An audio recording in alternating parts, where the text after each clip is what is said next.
आदाब, मैं हूं आपके साथ पलक शर्मा। वक्त हो गया बिहार राजस्थान की खबरों का, तो आइए रुख करते हैं इन प्रमुख खबरों की ओर, जहां पहली खबर जमुई से है। डीएम श्री नवीन के निर्देश पर प्रशासन ने जमुई शहर को अतिक्रमण मुक्त करने के लिए अतिक्रमण हटाओ अभियान शुरू कर दिया। नगर परिषद की कार्यपालक पदाधिकारी डॉक्टर प्रियंका गुप्ता और सीओ ललिता कुमारी की देखरेख में मुहिम की शुरुआत कचहरी चौक से हुई है।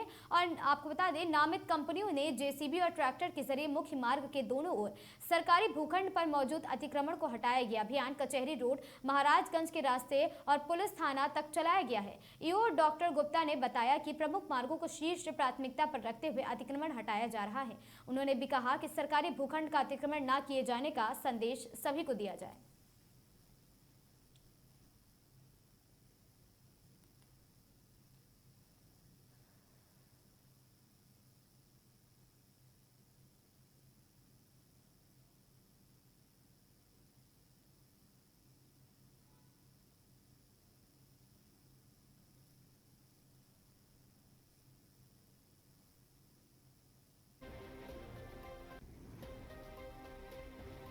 जमुई जिले के खैरा सोनू मुख्य मार्ग पर स्थित जर्जर नरियाना और साथ ही मांगो बंदर पुल को प्रशासन ने सुरक्षा कारणों के बंद कर दिया है। पुल पर आवागमन रोक दिए जाने के बाद बिहार झारखंड का सीधा संपर्क मार्ग टूट गया है।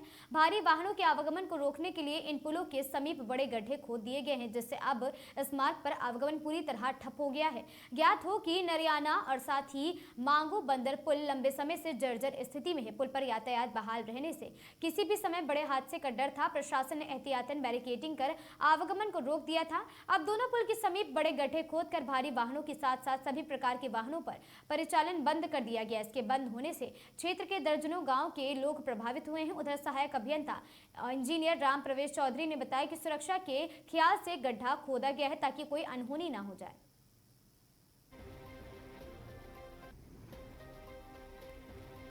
जमुई व्यवहार न्यायालय में आगामी 9 मई को राष्ट्रीय लोक अदालत का आयोजन किया जा रहा है। जिला एवं सत्र न्यायाधीश संदीप सिंह के निर्देशन पर मामले के सुगमता पूर्वक निस्तारण के लिए कुल 11 बेंचें बनाए हैं और साथ ही व्यवहार न्यायालय के न्यायिक पदाधिकारी, अधिवक्ता और अधीनस्थ कर्मी गठित बेंच में शामिल है। बेंच संख्या 1 में एडीजे सत्यनारायण शिव रहे और साथ ही साधना कुमारी अधिवक्ता रहेंगी। इस बेंच में मोटर वाहन दुर्घटना वाद, परिवार न्यायालय में संबंधित लंबित वाद और साथ ही स्टेट बैंक ऑफ इंडिया और बिहार ग्रामीण बैंक के ऋण मामलों का निष्पादन किया जाएगा। बेंच संख्या 2 में पॉक्सको कोर्ट के एडीजे महेश्वर दुबे के साथ अधिवक्ता हिमांशु कुमार पांडे रहेंगे। यहां ट्रैफिक चालान और साथ ही मामलों को निपटाया जाएगा।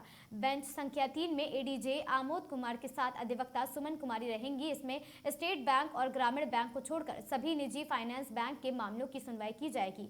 बेंच संख्या 4 में एसीजेएम प्रथम कुमार गौतम और साथ ही अधिवक्ता प्रसादी सहा रहेंगे। यहां कोर्ट के लंबित वादों के साथ सीजेएम कोर्ट से लंबित वाद को सुलझाया जाएगा।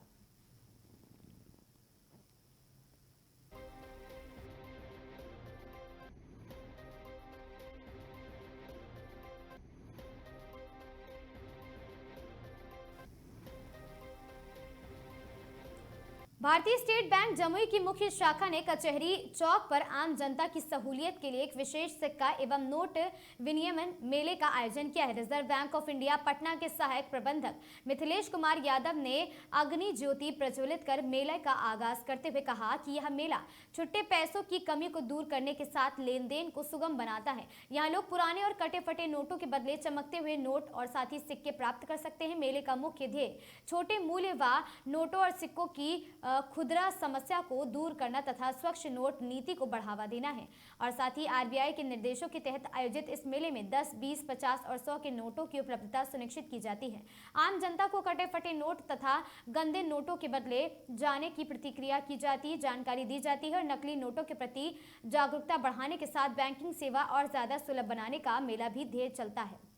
मिथिलेश कुमार यादव ने डिजिटल धोखाधड़ी, असली नकदी नोटों की पहचान के अलावा अन्य बैंकिंग सेवाओं के विस्तार से चर्चा की और लोगों को इसके लिए जागरूक भी किया है। मुख्य प्रबंधक सौरभ कुमार ने अतिथियों का गर्मजोशी से इस्तकबाल करते हुए कहा कि बैंक बिना किसी शुल्क के नोट बदलने की सुविधा हमेशा देता रहता है।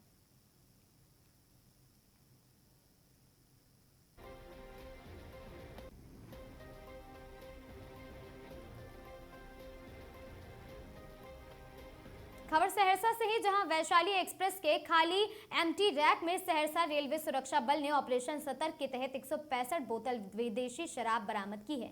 जानकारी अनुसार बुधवार को उत्पाद निरीक्षक ने गुप्त सूचना मिली कि गाड़ी संख्या 15566 के एम्प्टी खाली रैक जो ललित ग्राम में सहरसा वासिंग पिट वास्ते सफाई आती है, उसमें शराब ले जाई जा रही। सूचना मिलते ही सहरसा रेलवे सुरक्षा बल ने तुरंत एक्शन लिया। त्वरित कार्रवाई करते हुए आरपीएफ पोस्ट कमांडर और साथ ही धनंजय कुमार के अलावा उप निरीक्षक सुजीत कुमार मिश्रा, प्रधान आरक्षी वीरेंद्र कुमार सहित रेलवे सुरक्षा बल की एक टीम तैयार की गई और साथ ही रेसो पोस्ट सहरसा गश्त व उक्त गाड़ी के एम्प्टी रैक की तलाशी के साथ प्रस्थान किया तो प्लेटफॉर्म ड्यूटी पर तैनात आरक्षी प्रियंजन और साथ ही कुमार मिले, जिनसे पूछताछ में बताया गया कि अभी तुरंत समय करीब 8:25 पर उक्त गाड़ी को एम्प्टी रैक सहरसा स्टेशन के लाइन संख्या 3 पर आई है। उक्त आरक्षी को भी साथ लेकर सभी आगे बढ़ते तो उत्पाद निरीक्षक अपने स्टाफ के साथ मिले सभी से साथ होकर उक्त एम्प्टी रैक को चेक कराते हुए आगे बढ़े तो कोच B4 के अंदर 8 कपड़े का झोला लावारिस 8 और साथ ही संदिग्ध अवस्था में मिला है, जिसे खोलकर देखने पर 165 विदेशी शराब की विभिन्न ब्रांड की बोतलें हरियाणा निर्मित पाया गया है।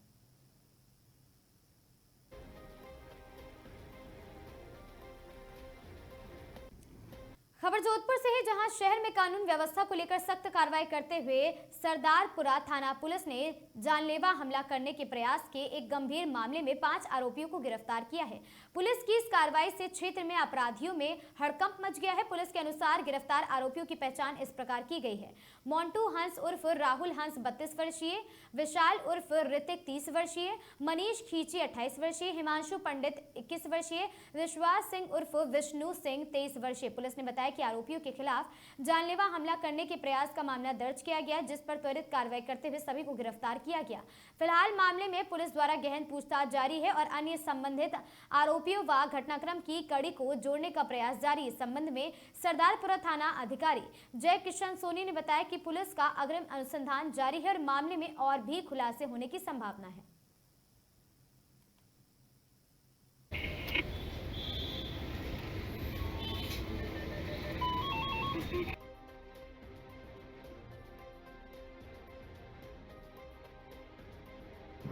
दो तारीख को रात्रि में 5 रोड के आसपास एक केबिन रखा हुआ है जो संजय परिहार नाम के व्यक्ति का है, जो प्रतापनगर सदर क्षेत्र का रहने वाला है। उसके साथ मारपीट की कोई घटना हुई थी, तो संजय परिहार की पत्नी खुशबू, उन्होंने रिपोर्ट पेश करी थी कि उनके पति के साथ कुछ लोगों ने मारपीट करी है।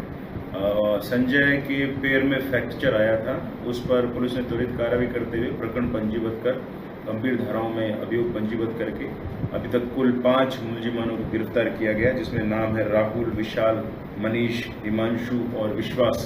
5 व्यक्तियों को गिरफ्तार किया है जो जोधपुर कमिश्नरेट के अलग अलग थाना क्षेत्रों के, प्रतापनगर सदर के, महामंदिर के, खांडा पलसा के, एयरपोर्ट के, इन थाना क्षेत्रों के निवासी हैं।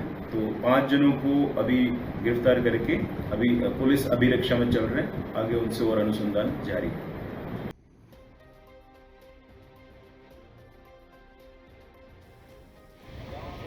कोटा मेडिकल कॉलेज मामले को लेकर स्पीकर ओम बिरला के निर्देश, प्रसूताओं की तबीयत बिगड़ने के मामले में उच्च स्तरीय जांच के निर्देश। स्पीकर बिरला के निर्देशन पर जयपुर से रवाना हुई विशेषज्ञ टीम उच्च स्तरीय जांच के बाद जल्द सौंपी जाएगी रिपोर्ट। स्पीकर बिरला ने अस्पताल पहुंचकर लिया हालात का जायजा, अस्पताल प्रशासन को दिए प्रसूता के बेहतर इलाज के निर्देश, पीड़ित परिवार से मुलाकात, दोषियों पर सख्त कार्रवाई करने के निर्देश दिए। उपचार में किसी भी तरह की लापरवाही बर्दाश्त नहीं की जाएगी, बिरला ने कहा।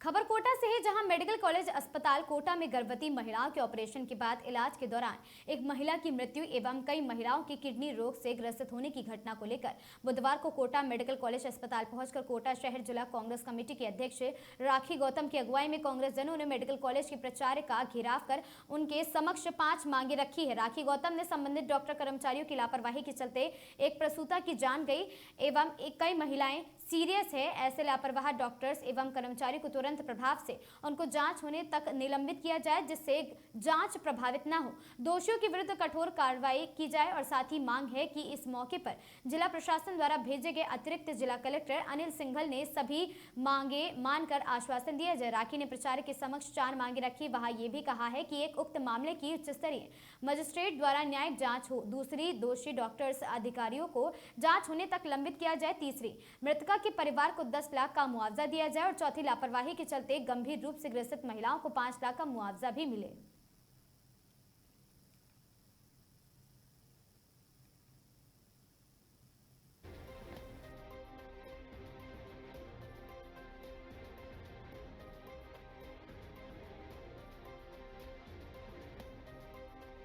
जांच हो इसमें, ताकि जो भी निर्दोष है और जो दोषी है वो सब साफ हो जाए। 6 महिलाएं एक साथ बीमार होना ये कोई अचानक से नहीं है, ये सोची समझी गई, मैं तो ये कहूँगी कि सरकार का फेलियर है। उन्होंने इतना गलत दवाई दी उन्हें, इस वजह से आज ये स्थिति उनकी बन गई। एक परिवार की महिला तो कुछ दिन पहले ही, मतलब शायद 24 घंटे पहले उस घर में खुशी आई थी और 24 घंटे बाद ही मातम बन गया। इससे बड़ी दर्दनाक घटना कुछ हो नहीं सकती। हमने समय दिया है और सरकार से साथ में मांग की है कि जिस परिवार की वो बहन हमारी चली गई है, उस परिवार को 10 लाख रुपए का मुआवजा मिले और जो अभी पीड़ित हैं, सर्वाइव कर रही हैं, उनको कम से कम 5 लाख रुपए का मुआवजा मिले, ताकि यदि उन्हें लगता है कि हम प्राइवेट हॉस्पिटल में जाए या कहीं और जाए तो उनको वो सुविधा मिल सके। ये हमारी सरकार से मांग है। और साथ में हमारी ये भी मांग है कि जो उस दौरान 24 घंटे के अंदर जो भी ड्यूटी में समेत है, उन सबको अभी के अभी ऑर्डर निकाला जाए, उन्हें बर्खास्त किया जाए, ताकि वो जांच तक कोई काम कर नहीं सके। अजय जी, पीसीआर दिया तब उस समय उसमें मिस्टेक है, कहीं तो गड़बड़ हुई है, ऐसा तो है नहीं कि गड़बड़ नहीं हुई, कहीं तो हुई है, वो जांच में बाद में आ जाएगा, लेकिन अभी फिलहाल आप उसको उन लोगों को निलंबित करो। ये आपके आदेश, ये आपके अधिकार में। 2 घंटे का समय मांगा है इनसे, यदि 24 घंटे के अंदर यदि ये इन तीनों चारों मांगों को हमारी आगे तक नहीं पहुंचा सकते और जो खुद के स्तर पे वो नहीं करते हैं, तो हम 24 घंटे बाद यही धरना देंगे और पूरी कांग्रेस पार्टी और मैं खुद सब पीड़ित परिवारों के साथ कंधे से कंधा मिलाकर के खड़े।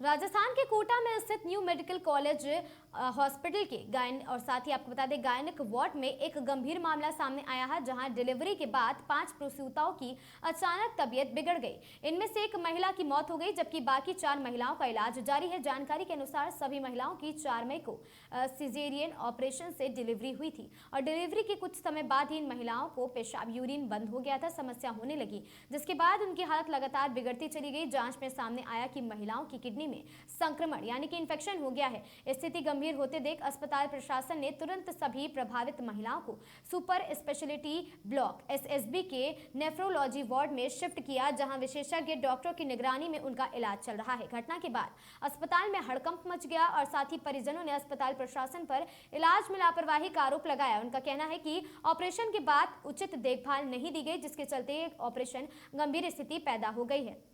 मामले की गंभीरता को देखते हुए मेडिकल कॉलेज प्रशासन हरकत में आया और additional principal doctor RP Meena ने बताया कि पूरे मामले की जांच के लिए विशेषज्ञों का एक बोर्ड गठित किया जा रहा है। इस मेडिकल बोर्ड में सर्जरी, एनेस्थीसिया, गायनिक और साथ ही फिजिशियन और साथ ही नेफ्रोलॉजी विभाग के विशेषज्ञ शामिल बताए जा रहे हैं।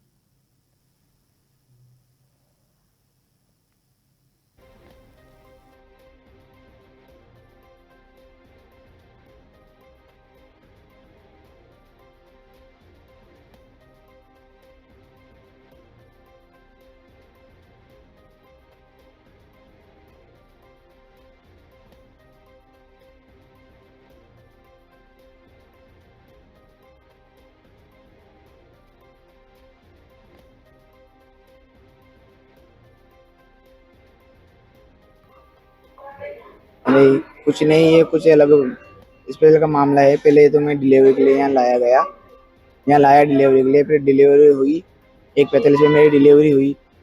डिलीवरी से यहाँ आने के बाद यहाँ पे मेरा अच्छा सा हुआ। उसके बाद ऊपर गए, ऊपर वाले शिफ्ट में आराम से पूरी नाइट पर आराम से रहे थे ना। उसके बाद इमरजेंसी केस हुआ, फिर नीचे NICU में भर्ती किया गया। तो NICU से भी SSB में कब शिफ्ट किया आपको? कल रात को। अभी क्या स्थिति है? अभी तो नॉर्मल है सब, बस प्लेटों में थोड़ी दिक्कत कारण है। क्या है? वो टॉयलेट नहीं आ रहा है इस वजह से। दवाओं का इन्फेक्शन? इसका तो मुझे पता नहीं है। 12:30 बजे करीब वहाँ पे आने के बाद इसका मतलब 2-3 घंटे तक तो यूरिन का बनना रेगुलर था, मतलब बन रहा था। उसके बाद से इन्होंने उसको यूरिन की थैली को खाली करके ब्लड वगैरह ट्रीटमेंट वगैरह कंटिन्यू करा। उसके बाद इससे ही इसका यूरिन का एक भी बूंद मतलब बाहर तक नहीं आया। उसके बाद डॉक्टर आ रहे थे, जा रहे थे, देख रहे थे, इन्होंने जो भी बोला ये लेके आ वो लेके, हम ट्रीटमेंट कंटिन्यू जो भी करवा रहे थे। उसके बाद इन्होंने शाम तक मतलब कोई उसके प्रति कोई मतलब रेस्पॉन्स नहीं था यूरिन के प्रति। उसके बाद फिर इन्होंने रात के 12:30-1 बजे करीब बोलते हैं कि इसकी यूरिन की जांचें करवा के लाओ। रात को मैं जांचें करवाने गया 1:30-2 बजे करीब। वहाँ पे जहाँ जांच होती है वहाँ पे जाके बोला तो बोलते कि फिर रात में कौन सी जांच होगी, सुबह मिलेगी रिपोर्टें। तो मैंने कहा भाई सब अर्जेंट है, अभी चाहिए, पेशेंट की तबीयत ख़राब हो रही है। उसके बावजूद भी फिर मैंने मैडम से आके बोला, उस टाइम पे सुमन नाम से कोई मैडम है, उसकी ड्यूटी थी वहाँ पे नाइट में। तो उनसे आके मैंने बोला, फिर उन्होंने कुछ डिस्कशन के लिख के तौर पे मेरे को इमरजेंसी में नीचे भेजा डॉक्टर्स के पास, जो सीनियर्स बैठते हैं ना रात में। तो उनके आए वहाँ पे भेजने के बाद उन्होंने जो भेजा उसके जो उन्होंने जो एक तरीके से दवाई यूज में ली है मेडिसिन उस समय, बाकी डॉक्टर से जो उसने उनके जो टीम्स बैठी 3 डॉक्टर थे वहाँ पे, उन्होंने जो डिस्कशन पे जो देखा उन्होंने ऑब्जर्व किया कि इसमें कुछ मेडिसिन गलत यूज है, जहाँ तक मेरे सुनने में आया है ना। और अभी भी वही सामने आया। उसके बाद से उसकी कंडीशन खराब, उसके बाद रात भर वहाँ पे पड़े रखा उसको। उसके बाद वहाँ से उसने बोला, सुबह डॉक्टर वो आई नव्या मैडम कि इसकी सोनोग्राफी करा के लाओ, यूरिन नहीं आ रहा है। सुबह सोनोग्राफी कराने लगे, वहाँ पे डॉक्टर आई, उन्होंने सोनोग्राफी करी। उसके बाद इन्होंने मेरे को वापस गायनोलॉजी वार्ड में एडमिट कर दिया। वहाँ पे एडमिट करने के बाद फिर यहाँ पे ये क्या नाम से कुल विकास जी कंडेला की टीम से कोई डॉक्टर्स गए वहाँ पे किडनी के उनके, फिर उन्होंने वहाँ पे उनसे बातचीत करी क्या है क्या नहीं है। फिर उन्होंने बोला कि इसको वहाँ पे एडमिट करना पड़ेगा इधर नए हॉस्पिटल में, है ना। और इसका क्या है किडनी डैमेज होगी। भाई सब किडनी डैमेज कैसे होगी, यूरिन आना बंद कैसे हुआ, इसका जवाब कौन देगा। अगर यही बात थी तो आपको हमें मतलब उसी टाइम पे बतानी थी ना कि आप मतलब रात के 12 घंटे, दिन के 6 घंटे, 18 घंटे से कर क्या रहे थे। उसके बाद फिर इन्होंने सुबह फिर 8 बजे 8:30 बजे फिर सोनोग्राफी करके उसके बाद हमने इनसे बोला, मैंने कहा हमें तो आपने जो इसको ट्रीटमेंट दिया रेगुलर में एडमिट हुई तब से अभी तक का हमें उसकी कॉपी दे दो या हमें फ़ोटो खींच लें, हम दूसरे डॉक्टर से डिस्कशन करना चाहते हैं। बाकी उसके बावजूद भी इन्होंने हमें मतलब किसी चीज़ को हाथ नहीं लगाने दिया। लोकेश मीणा, रागिनी मीणा, इटावा झाड़ोल। का नाम रागिनी है। वो परसों एडमिट हुई थी, 11 बजे ऑपरेशन हुआ, लगभग 2 बजे तक बिल्कुल ठीक थी। उसके बाद उसको वोमिटिंग वगैरह होने लगी। पहले यूरिन भी आ रहा था, यूरिन बंद हो गया आना। वोमिटिंग के लिए इन लोगों ने इंजेक्शन वगैरह दिए थे। इंजेक्शन के बाद तो 4 बजे से परसों 4 बजे से लेके अभी तक यूरिन पास नहीं हुआ। अब ये कल उन लोगों ने इधर से नेफ्रोलॉजी वार्ड में शिफ्ट कर दिया। ये लोग बोल रहे हैं किडनी इन्फेक्टेड है, कल बोला, आज बोला गुर्दा है, अब कल ये अभी थोड़ी देर पहले बोल रहे थे heart involvement, multi organ involvement हो रहा है। ठीक है, तो ये क्या हुआ है, ये किसकी गलती है, ये गायनोलॉजी की गलती है या किसकी गलती? गायनोलॉजी डिपार्टमेंट में मेरी सिस्टर अकेले के साथ नहीं हुआ, 7 बहनों के साथ और हुआ, जिसमें से एक की डेथ हो गई, 6 सर्वाइव कर रही है अभी कब तक सर्वाइव करेगी ये नहीं पता। अब ये किसकी गलती है, ये जांच करे, प्रशासन जांच करे, शासन जांच करे कि क्या हो रहा है ये। और सबसे बड़ी चीज, इन लोगों ने गायनी डिपार्टमेंट में पोस्ट ऑपरेटिव वार्ड में 60 से 70% औरतें रातों रात डिस्चार्ज कर दे। क्यों करते? इनसे कोई गलती हुई है, मतलब उस गलती की जांच करें, तय तक पहुंचे कि कौन सा इनको ड्रग दिया गया है वो इन्फेक्टेड किया है। किडनी, सबकी किडनियां फेलियर बता रहे हैं यहाँ पे, तो ऐसा क्यों हुआ, इस चीज की जांच करें। मैं तो हाथ धो के यही बोलता हूँ कि मेरा साथ दें और बच्चों की जान बचाएं। धन्यवाद। इसका यूरिन नहीं आ रहा तो इसके लिए कुछ क्या आ जाएगा, हम देख रहे हैं, ट्रीटमेंट चल रहा है। उसके बाद रात के 1:30 बजे करीब सैंपल देके बोलते हैं कि इसकी जांच करा के लो। जांच कराने भेजा, जांचें मिली नहीं। सुबह 8 बजे जांचें दी, उसके बाद सुबह 8 बजे डॉक्टर आए कि सोनोग्राफी कराओ, सोनोग्राफी के लिए लेके गए, सोनोग्राफी भी करवा ली। उसके बाद यहाँ से डॉक्टर गए, उन्होंने बोला कि इसकी किडनी फेल है, इसको वहाँ पे रेफर करना पड़ेगा। फिर मैंने उसके बाद उनसे बोला कि आप लोग कर क्या रहे थे रात, मतलब इसकी जब 2 बजे से इसका यूरिन पास नहीं हो रहा है तो आप यहाँ पे बिठा के कर क्या रहे थे। सोनोग्राफी आप चाहते तो शाम को भी कर सकते थे, जांचें भी हो सकती, सब चीज़। उसके बाद भी इनका कोई पॉजिटिव रेस्पॉन्स नहीं है कि वहाँ पे जाओ वहाँ पे करेंगे सब। वहाँ से भगा के इधर लाए, पहले तो करा वहीं पे आईसीयू में ले गए, वहाँ से निकाल के फिर इधर ले आए, यहाँ पे लाके रखा, पटक दिया लाके, सोनोग्राफी करी, जो भी इनको डोज देना था दे रहे हैं। उसके बाद से भी कोई इम्प्रूवमेंट नहीं, और बल्कि उसमें और ज़्यादा लॉस होता जा रहा है। पहले लीवर में इन्फेक्शन नहीं था, लीवर डैमेज, उसके बाद ब्लड था, ब्लड भी लो होता जा रहा है, पी लिया है जो पी लिया भी बढ़ता जा रहा है, मतलब हर चीज़ का मतलब एक तरीके से फ्लो बढ़ता जा रहा है। अब उसकी कंडीशन यहाँ लाए तब तक तो कुछ थी, हमने उस टाइम पे सुबह इनसे बोला था 5 तारीख को लिमो में, अगर मैंने कहा अगर कुछ ऐसी बात है आप बताना नहीं चाह रहे हो तो। परसों शाम को कुल 12 से 13 सिजेरियन हुए थे, उसमें से टोटल 6 महिलाओं की तबीयत खराब हुई। उसमें से एक महिला कल सुबह उसका देहांत हुआ और उसकी डेथ ऑडिट कमेटी भी बनाई गई थी ताकि ये पता लगे कि क्यों ऐसा हुआ। इसके साथ में 2 प्रकार की टीम बनाई गई है। जो महिलाएं बीमार हैं उनको सुपर स्पेशलिटी हॉस्पिटल के नेफ्रोलॉजी विभाग में शिफ्ट किया गया है, जिससे कि उनके किडनी एस्पेक्ट को पूरी तरह से देखा जा सके। 5 डॉक्टर्स की टीम बनाई गई है जिसकी अध्यक्षता डॉक्टर विकास खंडेलिया कर रहे हैं। उसमें एक सर्जन को, एक फिजिशियन को, एक गायनेकोलॉजिस्ट को, एक एनेस्थीसिया वाले को और रखा गया है। इसके साथ ही यह टीम तो पूरी तरह से डेडिकेटेडली महिलाओं की चिकित्सा की व्यवस्था कर रही है और उनको समुचित उपचार प्रदान करने का प्रयास कर रही है। इसी के साथ में एक और टीम बनाई गई है जिसकी अध्यक्षता डॉक्टर दुलारा कर रहे हैं। उसमें डॉक्टर सौरभ चित्तौड़ा हैं और साथ में डॉक्टर नेहा सिहरा हैं और एनएमसीएच हॉस्पिटल के नर्सिंग अधीक्षक को रखा गया है। वो इस बात का पता लगाने का प्रयास कर रहे हैं कि ये जो घटनाक्रम हुआ है, जो तबीयत खराब हुई है, उसके मुख्य कारण क्या रहे होंगे। तो दोनों टीमें अपना अपना काम कर रही है। जैसे ही उनका रिपोर्ट हमारे पास में आएगी तो आप लोगों से साझा किया जाएगा।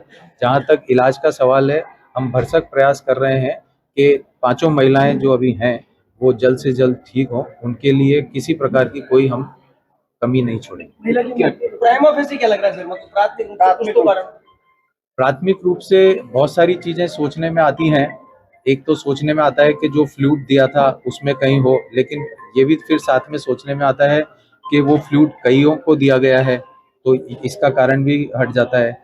दूसरा, एंटीबायोटिक्स अगर कुछ ऐसे लग गए हों लेकिन वो एंटीबायोटिक दूसरों को भी दिए गए हैं, तो कुल मिलाकर के बहुत सारी चीज़ें जब सोचते हैं और एक एक करके उनको उनकी कार्ड भी मिल जाती है, तो ये कह पाना अभी संभव नहीं हो पा रहा है कि एग्जैक्टली कौन सा कारण है जिसकी वजह से ये स्थिति हुई है। लेकिन निश्चित तौर पे मान के चलिए कि कारण तो कुछ ना कुछ रहा ही है जिसकी वजह से ये हुआ है। जब तक जांच पूरी तरह से नहीं हो जाएगी, कारण सामने नहीं आ जाएगा, तब तक कहना संभव नहीं। ब्लड ट्रांसफ्यूजन भी कराया था क्या? ब्लड ट्रांसफ्यूजन का अभी मेरी जानकारी में नहीं है। एक जो पेशेंट है उसमें ब्लड ट्रांसफ्यूजन, लेकिन वो तबीयत खराब होने के बाद में हुआ। तीनों जितने भी पेशेंट हुए हैं उनमें 3 मुख्य चीजें हैं जो सभी में कॉमन है। एक तो प्लेटलेट की कमी होना, दूसरा यूरिन का बंद होना और तीसरा ब्लड प्रेशर का नीचे आना। जो प्लेटलेट की कमी हुई उसमें से एक महिला में ब्लीडिंग चालू हुई प्लेटलेट की कमी की वजह से, तो उस समय उसको वापस से ओपन करके और जमा हुआ खून निकाला गया और उसकी बाद में उसको प्लेटलेट और ब्लड ट्रांसफ्यूजन दिया गया। सर, ये जिसमें हमने एक कारण ये भी सोचा कि कहीं कोई इन्फेक्शन तो नहीं हो वार्ड में, कहीं इस तरह का नहीं हो, तो वार्ड को हमने टेम्परेरी खाली करा करके उसको फ्यूमिगेट कराने का निर्णय लिया। कुछ तो है जिसके बिना तो कुछ भी नहीं, इतना बड़ी चीज नहीं हो सकती है, लेकिन वो कारण बताए बिना और कारण समझे बिना कुछ भी बोल देना वो ठीक नहीं। अब इनमें जो 5 हैं, इनमें कैसी अभी 5 पेशेंट वैसे स्टेबल हैं, लेकिन खतरे से बाहर नहीं कहे जा सकते। 72 से 96 घंटे, मतलब 3 से 4 दिन एक बार पूरे निकल जाएं, उसके बाद हम ये कह पाएंगे। हमारा मुख्य उद्देश्य ये है कि सबसे पहले मरीज की जान बचनी चाहिए।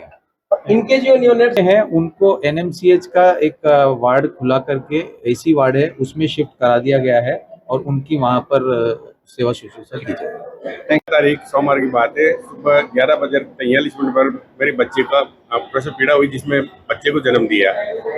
उसके बाद वार्ड में शिफ्ट कर दिया गया और वार्ड में शिफ्ट होने के बाद सब कुछ ठीक चल रहा था, सब अच्छा था। लेकिन शाम का 3 बजे तक उसका क्या नाम है, यूरिन वो बंद हो गया उसका। थोड़ा बहुत आया, उसके बाद नहीं आ पाया। फिर वेटरनरी को जांच के लिए कहा, हम जांच कराने गए तो वो भी रात को 1:30 बजे कहा जांच कराने के लिए भी कि आप जांच करा के लाओ। इतनी लेट जांच कहाँ से होगी, कौन करेगा? फिर मैडम बोली कि हम करेंगे, हम यहाँ से फ़ोन कर देंगे, आप जाओगे वहाँ, वो कर देंगे। तो वहाँ गया तो पहले सब सो रहे थे। उसके बाद उन्होंने कहा कि सुबह आना, सुबह जांच होगी, अभी नहीं हो पाएगी। भाई मैडम ने भेजा हूँ, अभी जांच करो। वो जांच दी, लेकिन जांच उन्होंने देखी, हमें बताया नहीं क्या हो रहा है क्या नहीं हो रहा। उसके बाद दूसरे दिन सुबह 11 बजे के लगभग वापस वहाँ से कहते कि आप जाओ, और वहाँ मैंने बात कर लिए विकास से, हाँ उनसे बात कर लिए मैंने, और वहाँ शिफ्ट हो जाओगे और आप चाहो तो आप भी बात कर लो। मैंने कहा जब मैम आप बोल रही हो तो वहीं चले जाए, हम तो थोड़ी जानते, किसी को नहीं जानते। उन्होंने कहा सबसे बेस्ट डॉक्टर है, सबसे बेस्ट डॉक्टर है वो, इसका लीवर में थोड़ी डैमेज हो गई, लीवर में थोड़ी डैमेज हो गई कि वो तो वहाँ ठीक हो जाएगा। यहाँ से आने के बाद यहाँ भी सारी जांचें करवा ली, लेकिन यहाँ का हॉस्पिटल प्रशासन कोई ध्यान नहीं दे रहा, बिल्कुल भी ध्यान नहीं। डैमेज होती जा रही है, आज दोनों ही डैमेज हो रही है। मेरी बच्ची के साथ नहीं, पांच केस हो रहे हैं जिनके साथ भी हो रही है। सेम टू सेम बीमारी है, उनकी भी लीवर और उनकी भी किडनी डैमेज होती जा रही है। इन्फेक्शन कैसे हुआ, क्या कारण है? ये जितना तो डॉक्टर लोग ही बता सकते हैं, लेकिन जो इंजेक्शन दिया है उन्हीं में कहीं कहीं मेरे, हाँ आज सामने जब सारे गलत डोज दी, आज सामने आज सुबह जब डॉक्टर लोग आए वो भी ये बोल रहे थे कि यार ये सब हुआ कैसे है, कहाँ कंफर्म करना चाहते हैं हम, कंफर्म कुमकुम डॉक्टर है, वो भी कह रही कि हम भी क्या करें, हम भी इस बात को समझ नहीं पा रहे हैं। इधर से क्या नाम है वो विकास जी, वो भी कह रहे हैं कि यही तो हम देख रहे हैं, हमारी कंफर्म करेंगे हम। जब उन्हीं को मालूम नहीं तो फिर मुझे कैसे मालूम होगा सर ये बात? आपका क्या नाम है? मेरा नाम सत्यनारायण मीणा है, मेरी बच्ची है वो रागिनी मीणा मेरी बच्ची है। और मैं चाहता हूँ कि प्रशासन, ये हॉस्पिटल वाले सारा ध्यान दे मेरी बच्ची की। उसके छोटा सा बच्चा है, वो अलग ही 2-3 दिन से अलग ही रह रहा है। बच्चे लड़का हुआ है, और बच्ची दिनों दिन कमजोरी होती जा रही है। रागिनी बस होम वाइफ है, वो गृहिणी है, उसके में प्राइवेट जॉब करते हैं फाइनेंस में। विधायक संदीप शर्मा ने बुधवार को नवीन चिकित्सालय में पहुंचकर अस्वस्थ हुई प्रसूताओं के स्वास्थ्य की जानकारी ली और उन्हें गहन चिकित्सा उपलब्ध कराने के निर्देश दिए। उन्होंने कहा कि प्रसूताओं और साथ ही नवजात शिशुओं का पूरा ध्यान रखा जाए और 24 घंटे विशेषज्ञ चिकित्सकों की निगरानी होनी चाहिए। एक ही वार्ड में विभिन्न महिलाओं के संक्रमित होने की घटनाएं गंभीर घटनाएं बताते हुए प्रभावी जाँच करवाने को कहा, ताकि ऐसी घटना की पुनरावृत्ति न हो।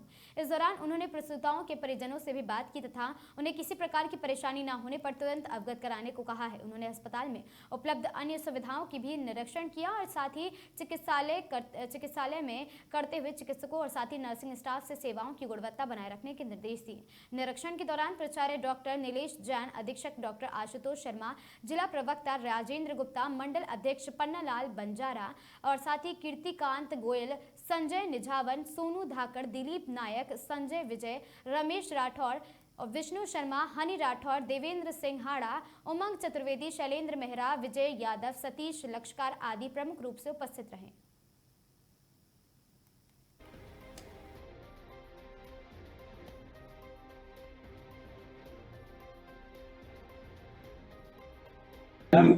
और गायनी के केसेस थे, लगभग 12 केसेस पर जो है डिलीवरी केसेस पर सर्जरी और अन्य कार्य हुए थे।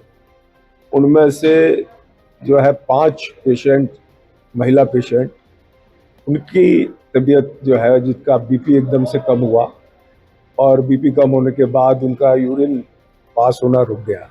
उसके लिए जो है ऐसी टीम बनाई गई है जो इस विषय में जांच कर रही है कि ऐसा क्या कारण रहे कि उनका बीपी कम हुआ, जबकि वही दवाई अन्य 7 महिलाओं को दी गई, वही दवाई इन 5 महिलाओं को दी गई।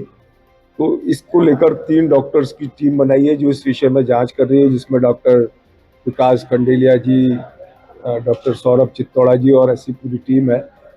और बाकी जो वर्तमान में जो पोजीशन है वो पोजीशन को देखते हुए चूंकि उनका यूरिन महिलाओं का पास नहीं हो रहा है और बीपी उनका लगातार कम हो रहा है, तो उसको लेकर अभी वर्तमान में उनकी तबीयत ठीक रहे और उसको लेकर पूरी टीम काम कर रही है, जो उनके बीपी को मेंटेन करने के लिए भरसक प्रयास किए जा रहे हैं।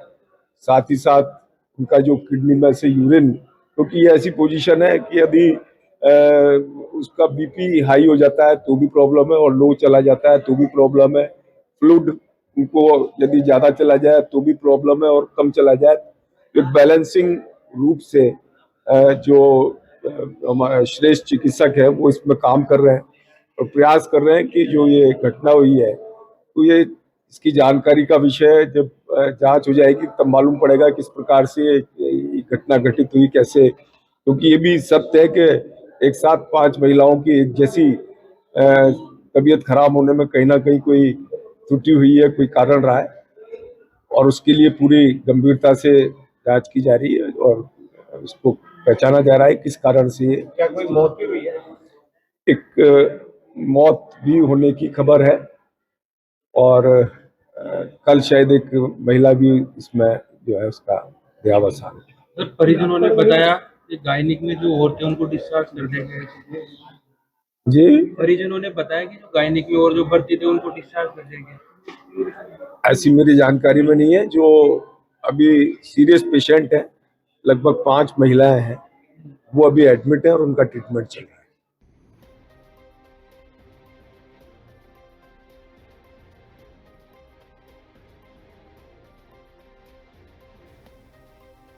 रामगंज मंडी में आज भव्य और आध्यात्मिक माहौल के बीच एक महत्वपूर्ण धार्मिक आयोजन संपन्न हुआ, जहां संयम मेहता ने दीक्षा ग्रहण की और साथ ही जैन साधु के रूप में नया जीवन प्रारंभ किया है। दीक्षा के साथ उन्होंने सांसारिक जीवन, वस्त्र और सभी भौतिक सुख सुविधाओं का त्याग कर संन्यास के पवित्र मार्ग को अपनाया है। इस अवसर पर बड़ी संख्या में श्रद्धालु उपस्थित रहे और पूरे आयोजन में भक्ति, श्रद्धा एवं आध्यात्मिक ऊर्जा का विशेष वातावरण देखने को मिला है।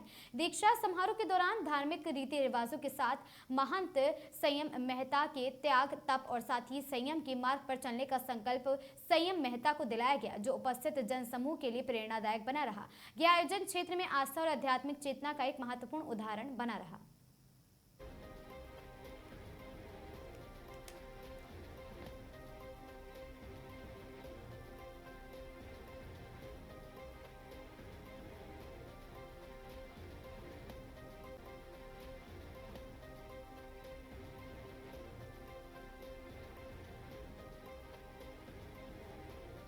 जोधपुर के मथुरा दास माथुर अस्पताल में ऑर्थोपेडिक यूनिट के डॉक्टरों द्वारा गंभीर लापरवाही बरती गई। वृद्ध महिला के बाएं पैर में की जगह उसके दाएं पैर को जो स्वस्थ था उसका ऑपरेशन कर दिया गया। रिपोर्ट के अनुसार वृद्ध महिला के मामले में जहां मरीज के लेफ्ट पैर का ऑपरेशन किया जाना था, वहीं गलती से पूरी तरह स्वस्थ राइट पैर की सर्जरी कर दी गई है। परिजनों ने इसको लेकर गहरा रोष व्यक्त किया और लिखित में शिकायत दी है, जिसको लेकर मथुरा दास अस्पताल के अधीक्षक ने जांच कमेटी गठित कर दोषी चिकित्सक और साथ ही चिकित्सा कर्मियों के खिलाफ कार्रवाई का आश्वासन दिया। इस गंभीर चिकित्सकों की चूक इसे माना जा रहा। अस्पताल प्रशासन और स्वास्थ्य व्यवस्था पर कई सवाल खड़े हैं।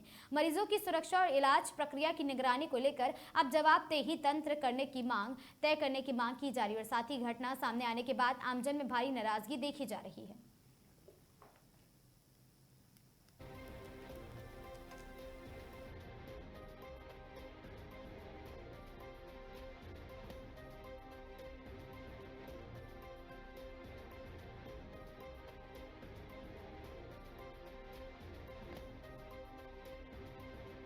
डॉक्टर साहब, वैसे तो जो डॉक्टरी पेशा होता है वो बिल्कुल ऐसा होता है कि सबको सुकून देता, तकलीफ से दूर करता है।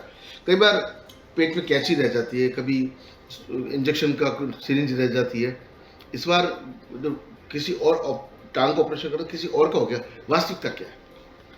ये मेडिकल प्रोफेशन है, ऐसे कई बार ह्यूमन एरर इसमें हो जाती है और इन्हीं को रोकने के लिए बहुत सारे एसओपीज, प्रोटोकॉल्स के स्टैंडर्ड्स तय किए गए हैं कि आपको ये चेकलिस्ट होती है, ये सब चीज़ों को फॉलो करते हैं जिससे ये मिनिमल रहे, एकदम ज़ीरो रहे। ये एक कंप्लेंट आई थी कि अखबार में एक रिपोर्टिंग थी, उसको हम पेपर कटिंग के हिसाब से हमने संज्ञान लेके इसकी एक जांच कमेटी भी बनाई। मैंने भी इसका पता किया था, तो उसमें यही था कि कोई चंपा देवी जी थी जिनके असॉल्ट करके कोई इंजरी करके एडमिट थी ऑर्थोपेडिक्स में, डॉक्टर रामा किशन जी यूनिट में। तो मरीज ठीक थी, दोनों ऑपरेशन हो गए थे उनके, इंजरीज दोनों पैर में थी। और उसके बाद भी फिर भी हमने ताकि किसी तरह की कोई गलती नहीं रह जाए, हमने सीनियर डॉक्टर्स की प्रेजेंस में 5 डॉक्टर्स की एक कमेटी बना दी थी, जिसमें कमेटी ने अपनी जांच रिपोर्ट दे दी और उसमें उन्होंने कुछ प्रोटोकॉल्स की कमी बताई है कि स्टैंडर्डाइजेशन नहीं था, कुछ बयानों में भी उन्होंने वो बताई है। तो इसलिए उन्होंने इसमें कहा है कि इसकी कुछ जो भी रिपोर्ट उन्होंने सबमिट करी वो हमने प्रधानाचार्य महोदय को भेज दी है और आगे जो भी महोदय के निर्देश होंगे और हमारे स्तर पर जो कार्रवाई हो सकती है, जो भी नर्सिंग ऑफिसर्स थे या दूसरे लोग थे या ओटी में हमने डिप्टी साहब ने भी चेक कर लिया और बेहतर उसकी व्यवस्था करने के प्रयास किए गए। सर किस तरह की ये समस्या हुई, क्योंकि मुख्य रूप से अलग पैर का ऑपरेशन करने की जो बात है वो सामने आई है, जांच रिपोर्ट है वो क्या कह रही है कि क्या इसी तरह की गलती हुई है, डॉक्टर्स के स्तर पे हुई है, निचले कर्मचारी स्तर पे हुई है, इस तरह सर इनसे जुड़ा हुआ सवाल ही है। गैंग्रीन की वजह से पैर काटना था, दूसरा पैर काट लिया, ये समझ आता है। और अगर कोई व्यक्ति स्वस्थ था एक पैर उसका, तो उसमें ऑपरेशन क्या किया उन्होंने? नहीं, फ्रैक्चर्स दोनों पैर में थे, फ्रैक्चर्स दोनों पैर में थे, लेकिन चूँकि कई बार आपको कंसेंट भी लेनी होती है, कई बार मार्किंग भी करनी होती है, तय भी करना होता है। यदि कोई चेंज भी हो रहा है प्रोटोकॉल्स में, ऑपरेशन थिएटर में भी कई बार बदलाव हो जाता है, कई बार मरीज की कंडीशन पर डिपेंड करता है, वो भी आपको कम्युनिकेशन करना चाहिए मरीज के अटेंडेंट को, ताकि इस तरह की मिस अंडरस्टैंडिंग डेवलप ना हो। इसी के तहत जाँच की गई है और इन्हीं बिंदुओं को उजागर किया गया कि कहीं ना कहीं प्रोटोकॉल्स को फॉलो नहीं किया गया, कहीं कंसेंट्स प्रॉपर नहीं थी। तो इसी को लेके जांच कमेटी ने अपनी रिपोर्ट दी और उस पर आगे जो भी उन्होंने सुझाव दिए हैं और जो भी प्रधानाचार्य महोदय आदेश करेंगे वैसी कार्रवाई की जाएगी। सर जो दोषी है उनके खिलाफ किसी तरह की कार्रवाई, कोई एक्शन लिया जा रहा है? नहीं, बिल्कुल। जैसे नर्सिंग अधिकारी पोस्टेड थे उनको हमने चेंज कर दिया है, उनको नोटिस भी इशू किए हैं, सभी को नोटिस इशू किए हमारे स्तर से। और बाकी की कार्रवाई चूँकि इसमें सीनियर फैकल्टी भी उनकी यूनिट्स है, उनके डॉक्टर्स हैं, रेजिडेंट्स हैं, तो हमने प्रधानाचार्य महोदय से भी दिशा निर्देश मांगे कि उनके स्तर पे क्या कार्रवाई हो सकती है।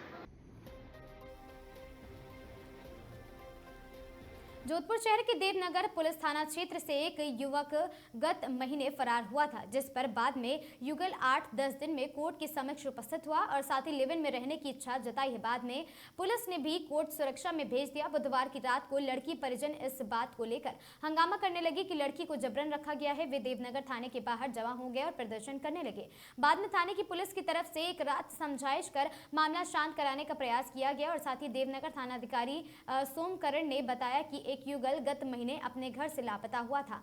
8-10 दिन में वह हाजिर हो गया था और साथ ही युवती ने युवक के साथ जाना बताया था और हाईकोर्ट में प्रोटेक्शन ले रखा था। युगल अब लिव इन में है और साथ ही युगल बालिग भी है। इधर बुधवार की रात को लड़की के परिजन देवनगर थाने के बाहर जमा हो गए और लड़की को बुलाने की मांग करने लगे।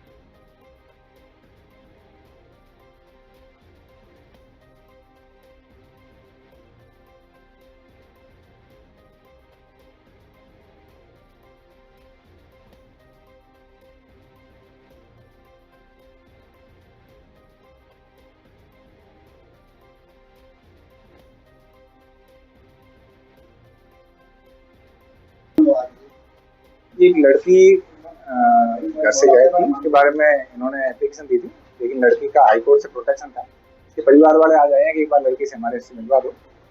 उनके कुछ आरोप थे, उसके बारे में मैं इनसे आश्वस्त किया कि हाईकोर्ट के प्रोटेक्शन के बावजूद आपको नहीं कर सकता, लेकिन जितना सहयोग हो सकता है मिलवाने का प्रयास कर लेंगे। वो लड़की मिलना चाहेगी तो मिल लेंगे, अदरवाइज जो कानून है वो।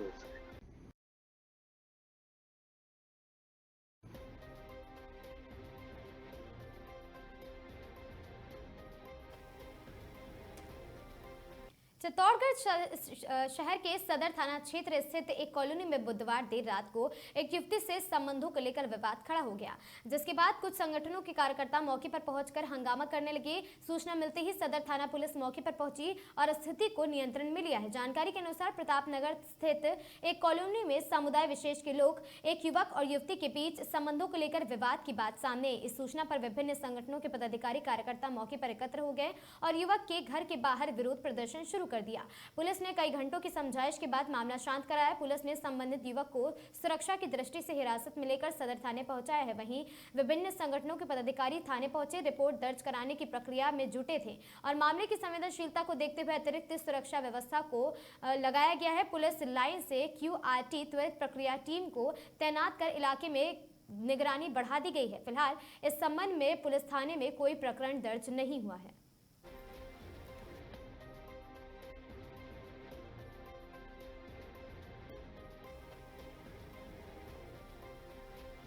कांग्रेस अध्यक्ष गोविंद सिंह डोटासरा पर शिक्षा एवं पंचायती राज मंत्री श्री मदन दिलावर का पलटवार।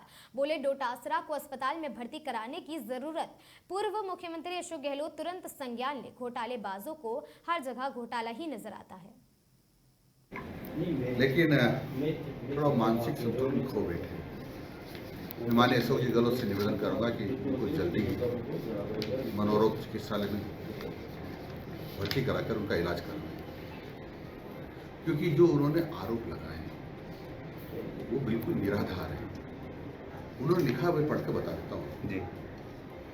उन्होंने लिखा है कि अनर्गल आरोप लगाने और ईमानदारी का डोल पीटने वाले शिक्षा मंत्री मदन दिलावर जी के अध्यक्ष रहते हुए हिंदुस्तान स्काउट गाइड में करोड़ रुपए का गबन सामने आया है। मंत्री जी के संरक्षण में चल रही संस्था में करोड़ रुपए की गड़बड़ियां दम खाकर अवैध वसूली, खातों में लाखों रुपए ट्रांसफर होने और 2024 की भर्ती प्रक्रिया में धांधली के साक्ष्य सामने आ रहे हैं। अब इससे बड़ा झूठ क्या हो सकता है?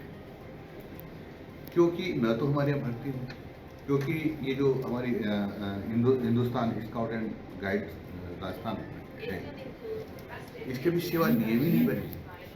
सेवा नियम ही नहीं बने तो भर्ती हो ही नहीं सकती। सेवा नियम ही नहीं बने तो इनकी राशि दी नहीं जा सकती। हाँ, इसके लिए 1.5 करोड़ रुपए का आवंटन किया था, लेकिन सेवा नियम नहीं बनने के कारण से उनको निरस्त करना पड़ा कि उनको भुगतान नहीं कर सकते थे। इसलिए कह रहा हूँ कि ये पगला गए हैं और मानसिक संतुलन खो बैठे हैं। डोटासरा जी मेरे मित्र, भगवान करे उनका ज़्यादा दिमागी संतुलन न बिगड़े। इसलिए तुरंत गहलोत जी से मेरी प्रार्थना रहेगी, आज ही अभी ही उनको राजस्थान के अच्छे मनोरोग चिकित्सालय में भर्ती कराएं। तो मतलब डोटासरा साहब के लिए अभी ये जरूरत आन पड़ी है कि उन्हें मनोरोग अस्पताल में भर्ती कराना पड़ेगा? बिल्कुल कराना चाहिए। और जो और भी आरोपों की बात करें ना, मेरे पास जांच रिपोर्ट है, वो सारे निराधार पाए गए। तो ये आपको बता दूं मैं।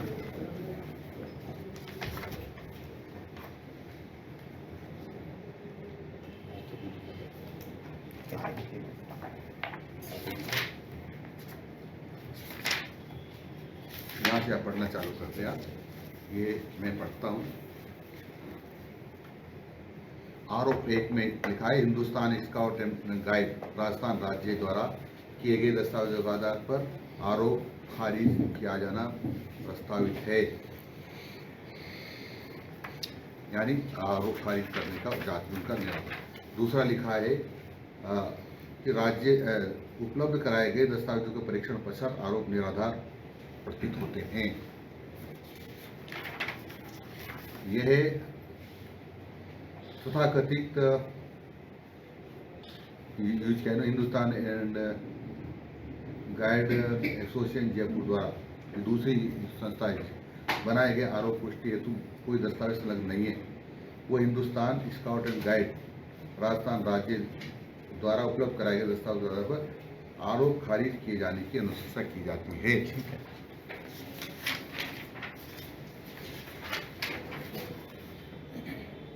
फिर ये अगला चौथा आरोप है, आरोप का कोई आधार नहीं है, ना ही कोई दस्तावेज शिकायतकर्ता द्वारा संकलन किया गया है, अतः आरोपों की पुष्टि नहीं होती।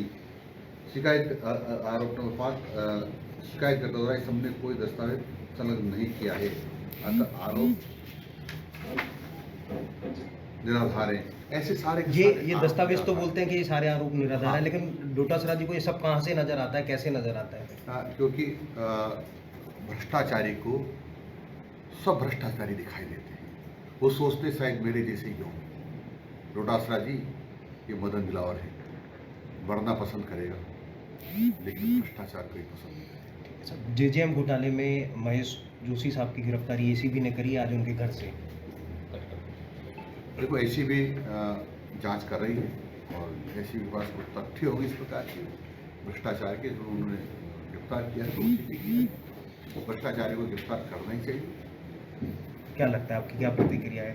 इतने भ्रष्टाचारी को गिरफ्तार करना ही चाहिए, क्योंकि राजस्थान के करोड़ों लोग उनकी वजह से परेशान हो रहे हैं। पानी जो जल जीवन मिशन के माध्यम से पानी लेने का जो वादा था, तो इन्होंने कितना सारा घोटाला करके लोगों को पानी नहीं पहुँचने दिया। करोड़ों लोग उससे परेशान हैं। न्यू मेडिकल कॉलेज वाला जो घटनाक्रम चल रहा है साहब, कल आप अस्पताल भी गए थे, एक मौत कल हो गई थी, एक अभी थोड़ी देर पहले हुई है, 2 मौतें हो चुकी हैं साहब, बहुत गंभीर। मौत होना तो दुर्भाग्य है, नहीं होना चाहिए, परंतु मैं रात को मिल के आया था।